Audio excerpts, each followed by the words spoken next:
Hello and welcome to Rogue Voice, conversations that inspire and connect. I'm Tiffany Cooper.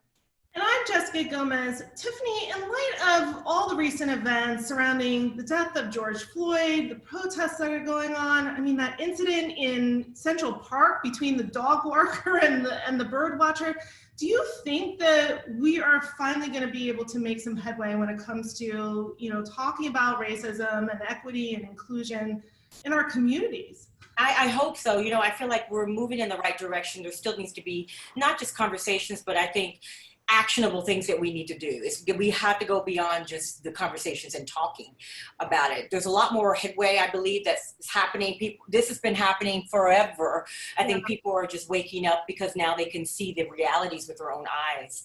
But to talk about the issues of racism, equity, and explore how we build a more inclusive community, we have two very accomplished guests here today. Please let me introduce Nataki Garrett, Artistic Director of Oregon Shakespeare Festival, Thomas St. Thomas, writer and contributor of Medium. Welcome both to the show. Thanks so much. Thank you for having me.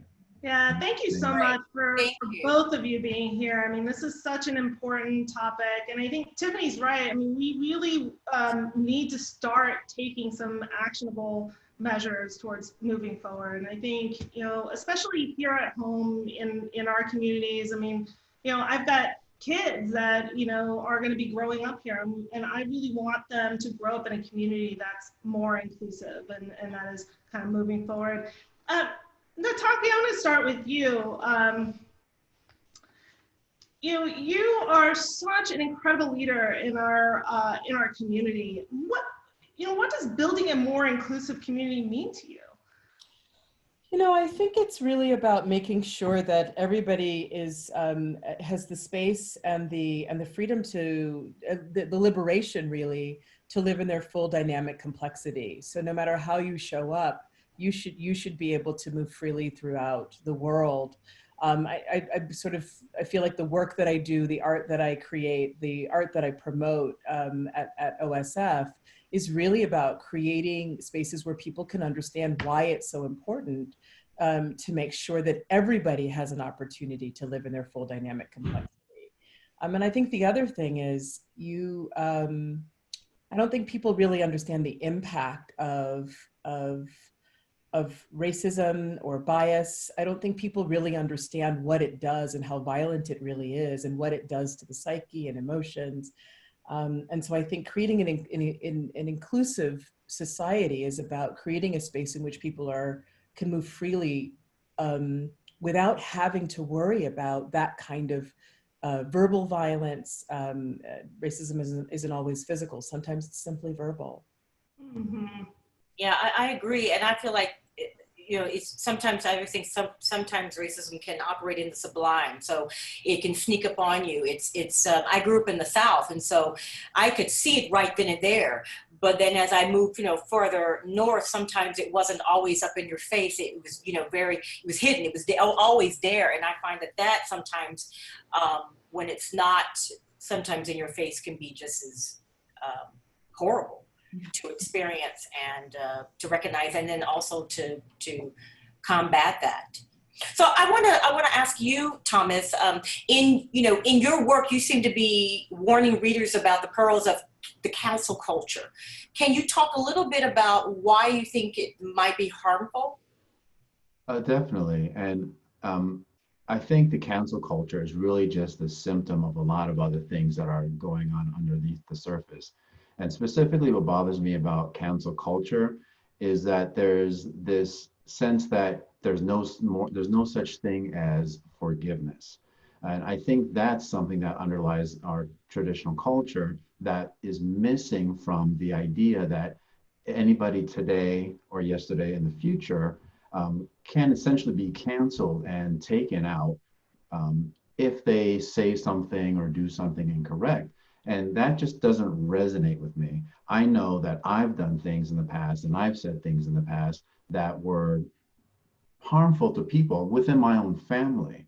And they've had the grace to be able to say, I understand that, that's part of your development. and we should move forward from that. And I'm glad that you learned from that. And I think it also lends to people not wanting to express themselves as much, because I wonder what it's like for a young person right now that sees how many people are either losing their job or being online mobbed. What are they thinking, and how are they acting, or how are they not acting and expressing themselves for fear of a reprisal? And when you start to do that, it's hard for you to know whether or not your ideas are good or bad, because we don't have people like the three of you here that can hear my ideas, push back on them and say, well, I agree with this, but this is where you might be wrong, because nobody's having the conversations for fear of the reprisal. And, and I think that is where it harms us the most. But really, what worries me the most is the underlying cultural shifts. And I think that's just a symptom of some of those cultural shifts. Mm. And your thoughts about that, Nataki? Yeah, I'm trying to think of that quote from James Baldwin, that we can disagree as long as that our disagreement does not end in your ability to oppress me. Or I'm paraphrasing it badly, but I do actually agree. I'm far too old to really understand where cancel culture came from. So I don't really know when it started or how it began. I do recognize that there's a generational shift around how much people are willing to take. And sometimes when I'm talking to some of my younger colleagues, what comes up is this sense that somehow things were supposed to have ended already, that people weren't supposed to have these experiences anymore, that that there was a promise that racism is over, or that that women are equal, and like all of the things we've solved all the ills of society. And I don't know who told a generation that happened. But I think that the symptom of that misinformation is this idea that if you do something, then you must be canceled. And so there's no way to evolve through a situation. There's no space for atonement.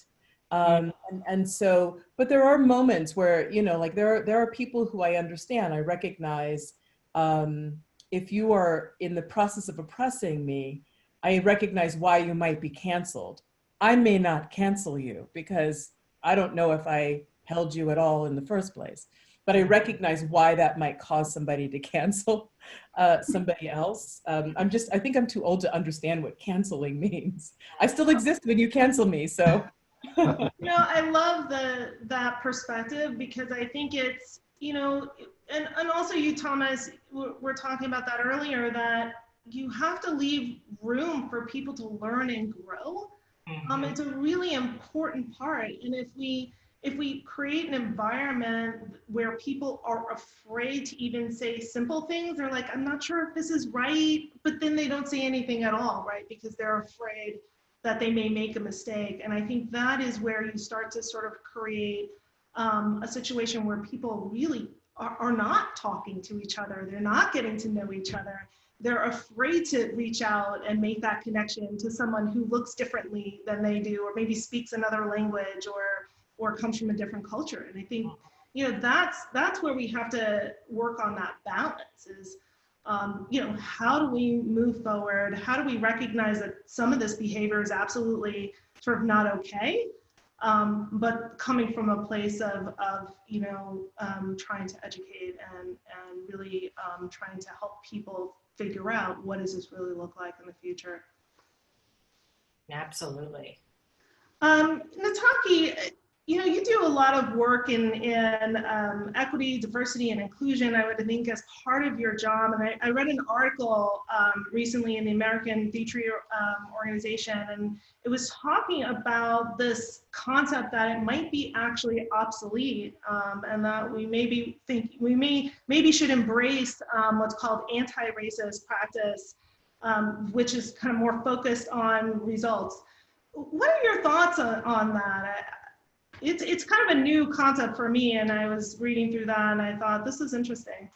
Yeah, it's a new concept. I think it's a new concept altogether. I feel like I came up in the generation of multiculturalism, so that was a kind of if you have enough different kinds of people in a space, and that's the same thing as being inclusive, right? And then people were like, that's not inclusive. So then people were like, well, inclusivity actually means that you bring everybody to the table. They're not just in the room, because you can have 25 different kinds of people in a room, but they may not actually be active, and you may not be able to hear their voice. They may not actually be given an opportunity to use their voice at the table.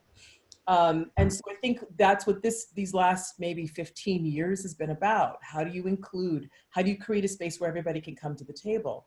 If you create a table in which people are not using their voice, it's actually kind of the same thing as multiculturalism, right? Because you're still in the room and you represent something for the status quo, but you don't necessarily have real power, a way to change.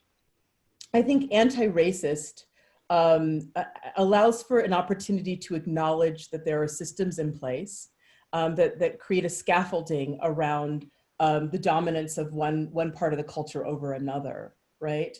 And so if you can acknowledge that there's a scaffolding in place that allows for certain people to have a certain kind of privilege, then being against that is actually the dismantling of that scaffolding. And the acknowledgement is the beginning. You can say, actually, you're right. I am in a male dominated business. You know what I mean? And if I acknowledge that that's what's happening, then I can determine, I'm society, I can determine if this is the way that I want to live. And if I don't want to live that way, then I begin to dismantle the scaffolding that holds up the privilege of that space. I think anti-racism is really more about that. And it comes from this idea in all of my reading. It comes from this idea. Ibrahimi is the first person I've ever read who wrote the words down, anti-racist. How to Be an Anti-Racist is a book. There's this idea that you are already supporting the scaffolding of this dominant culture, right? So you have to work against it. To be anti that is actually something else, to acknowledge it. If we're all doing it, if I have to be an anti-racist and you have to be an anti-racist and everybody on the call has to be an anti-racist, what we're acknowledging is that we have to be against the scaffolding that holds up this sort of privilege.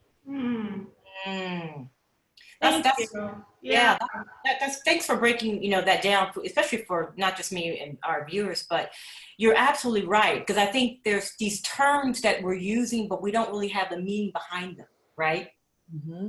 So I think that's so important. Thomas, would you like to piggyback off of what Nataki said? What are your thoughts? Yeah, and I think that the term scaffolding is interesting to me, because there's the scaffolding of our society in some sense is like a hierarchy.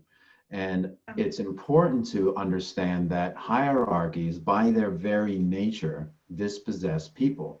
Because if you have a hierarchy based on a certain type of performance, you're going to have some people that perform at that task that you've set up for them to be at the top. And there's can only be so many people at the top, and it's always going to be dispossession at the bottom.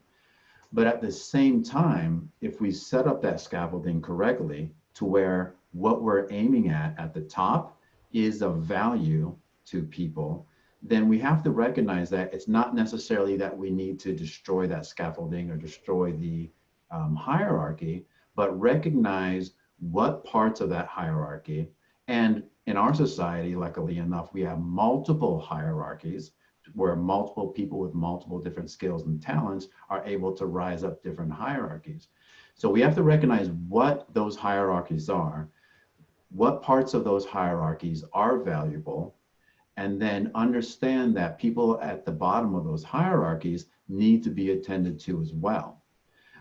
But I think that sometimes the confusion between destroying the hierarchy and supporting the correct hierarchy is where we get mixed up, because anytime that somebody gets to the top of that hierarchy, they're naturally going to want to stay there. So if we allow for systems that make rules and regulations around a person's ability to stay up there, that's when we have problems. So we need to have the hierarchies. We need to give people something to focus on. And that thing that they should focus on should be incentivized not only for them, but to benefit everybody else. And then continue to pay attention to the fact that it creates a bit of tyranny, and constantly regenerate that hierarchy through these types of conversations. Thank you for that. I want to shift gears a little bit, Nataki, and ask you, what advice would you give to a white person seeking to understand their privilege and how they can show up with sincerity in support of calling out and ending systematic bias? I think I have a couple of things to say about that. By the way, the book about how to be an anti-racist is by Ibram X. Kendi. Yeah. I don't remember his name. How do I say? It's a loaded question. I know it's a loaded question, but. Well, it's also because I want to make sure that I'm being really honest in the way that I answer. I feel like I have had to exist in a consciousness for my entire life because of the body that I present in, and because of my cultural experiences, because I am a Black woman. I've had to be conscious of the dominant culture, the white culture. I've also, I was raised in a house in which I had to be dominant of all the cultures around me. I was raised in the Bay Area. So I was, my friends were Mexican and Central American and Hmong and Vietnamese and from Korea and white with Irish heritage, and also from Australia. I mean, I grew up with a consciousness about people's existence. And so I feel like my best advice is where we are right now is the culmination of 400 years. So there's 400 years worth of information. The best way to move is towards educating yourselves about who we are and where we are, and then making decisions about the kind of world that you want to create, not just for yourself, but for future generations. There are nothing but books, and there are nothing but studies, and there are nothing but opportunities to engage with one another. And then the last thing I'll say about it is I'm very heartened lately by the way in which I'm witnessing white people call white people out in their experience of racial aggression. That more often now I'm not being asked to stand in the gap. And I don't know if I will anymore anyway. I think I made that decision a while ago that I'm not the person. Educating it for everybody. Like I have an education, you can have one as well. But I'm heartened by the fact that there are so many allies who are looking to become accomplices in becoming anti-racist. And there are more and more, I'm experiencing call outs from white people to say, actually, these are the ways in which you can shift. I think the other thing that has to happen is even within minority cultures, there has to also be a level of consciousness about who you are and how you are operating in that scaffolding that both Thomas and I are talking about, how you are actually participating and how you might be consciously creating a space in which you are no longer going to participate when you are also going to be anti-racist. I think that it's important now for all of us to be moving in that direction. No change in this country has ever really rooted itself without the entire culture moving in the direction of it. It's an all of us issue, us issue. Yeah. Yeah. It really is. That is so important. I think, we have, in a lot of ways, this issue, and we've got a lot of politics involved now, right? And I feel like in some ways that's become unhealthy because we stopped looking at each other like human beings and started looking at each other blue or red.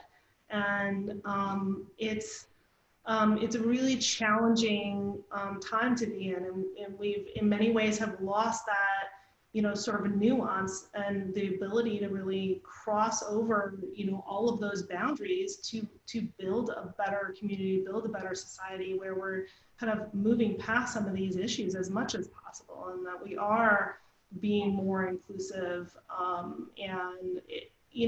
Having that division, I feel like it's not helping us. And there's a lot of external forces that are, really, I would say, muddying the waters, right? And it just makes it very confusing, I think, for us to truly address the roots of this, so that we can teach our children, how to be better people. Really, that's what this is about, is, how to be more accepting, how to be open, how to be interested in other cultures, and really look at, the value that we all bring to this conversation, no matter what we look like, the color of our hair, what size we are, right? We're all people. And I think a lot of times we forget that, when we kind of break things up in such a binary way.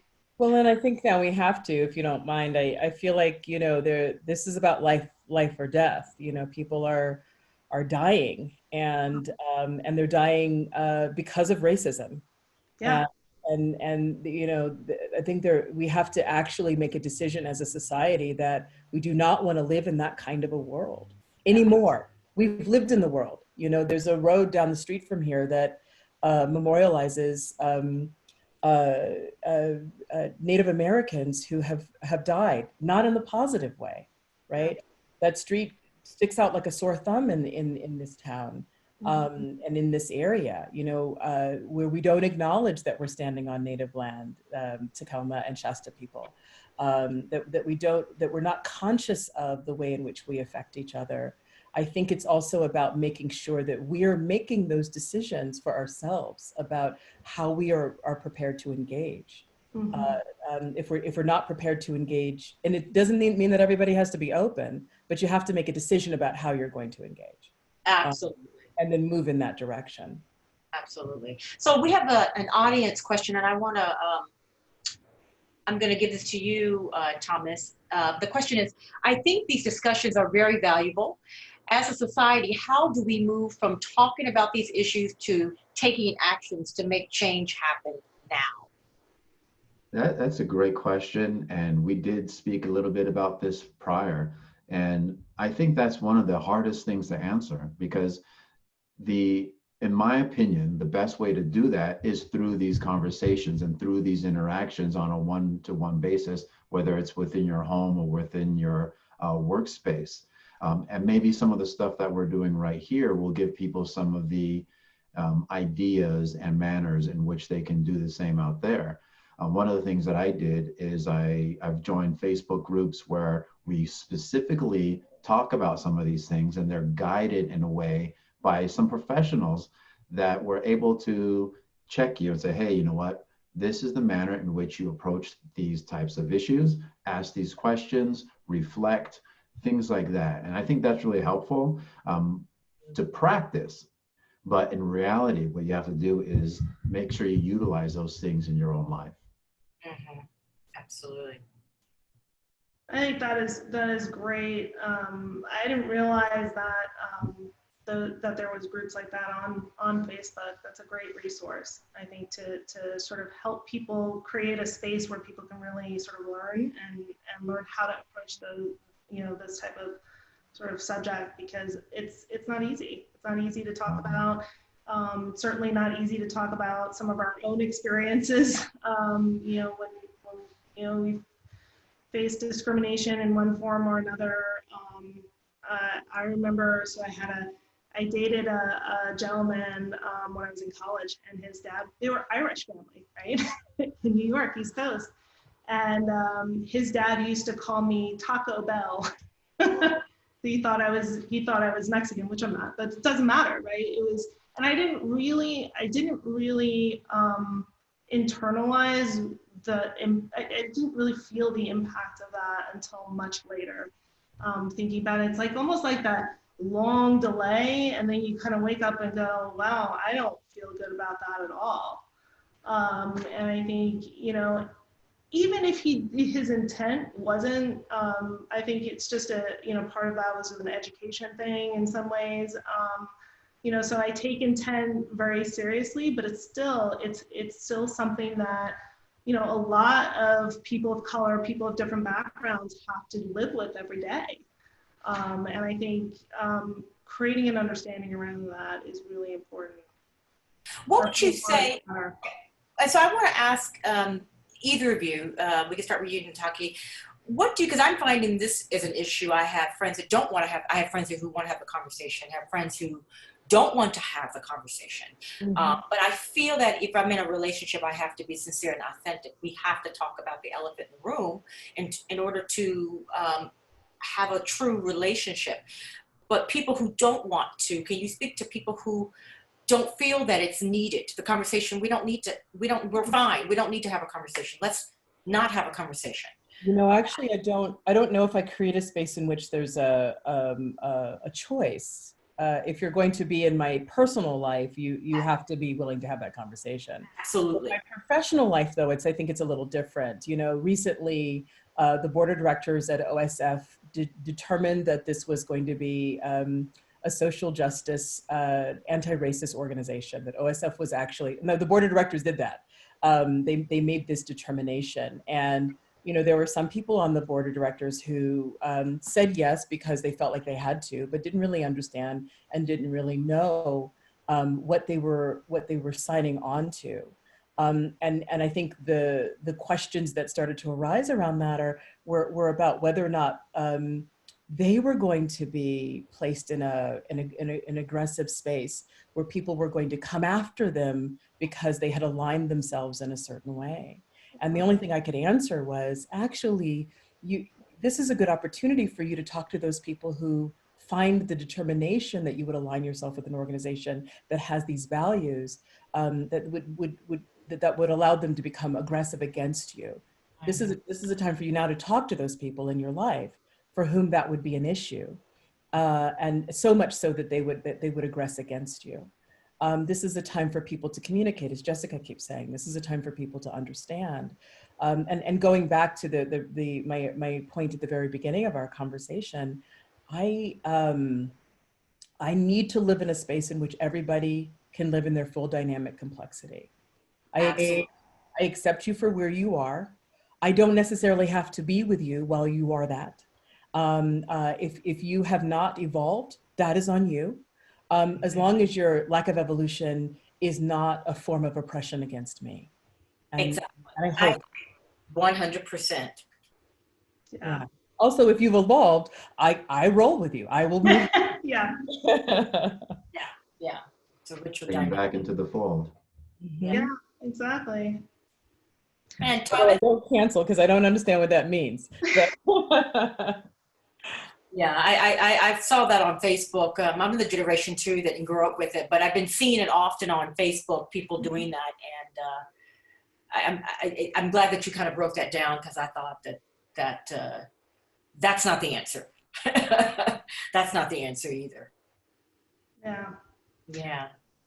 Thomas, for you, what does it really mean to live in an inclusive community for you and your family? For me, inclusive, I see it as making sure all the doors are open. And if they're not open wide enough, making sure they're wide enough so everybody is allowed to come in. Making sure that whatever barriers are up that keep people from entering that door, make sure that those barriers are down. And to me, it's really that simple. I haven't thought about as much of what Nataki had mentioned before about not only having the table, but bringing people to the table and making sure that they feel that they have the power to voice their opinions. And I think what happens is sometimes in our society, or especially when it comes to the workplace, now that we have these equity and diversity and what's the other word, inclusivity in the workplace, I think that's where we start to get in. It starts to get a little messy, because if those places and those spaces where you work want to say that they are those things, they have to show that they are those things by measuring those things. And what does it mean to measure inclusivity, diversity, and equity? And what is equity as compared to equality? Is that the outcome or is that just the opportunity? So it's kind of like going to school and taking a test when you're a couple weeks into the test or into the class and they say, well, you have an exam Monday. You're going to say, well, what's on the test? And that's what I'm going to study. So when we create these situations in our workspaces and we create a test by which somebody is going to be judged, they're going to behave in a manner in which that they're going to be tested. And I don't think that these things are really able to be measured in a productive way. So I think that's where we get into trouble. God, that was so, I wish we could have another half hour to unpack and talk about these issues because they're so relevant and timely, but we're out of time. I want to thank you, Thomas and Nataki, for taking the time to speak with us with such important, topics. And I'm sure our listeners, as much as Jessica and I, appreciate hearing your perspective. Remember to tune in to Rogue Voice online every Thursday at 4 p.m. Pacific Standard Time and connect with us on our YouTube channel and our Facebook where you can send us a message or leave a comment. We want to hear from you. Next week, we are discussing the potential long-term impacts of COVID-19 on commercial construction and real estate market. So tune in, thank you, and we look forward to seeing you next time. Thank you. Thank you.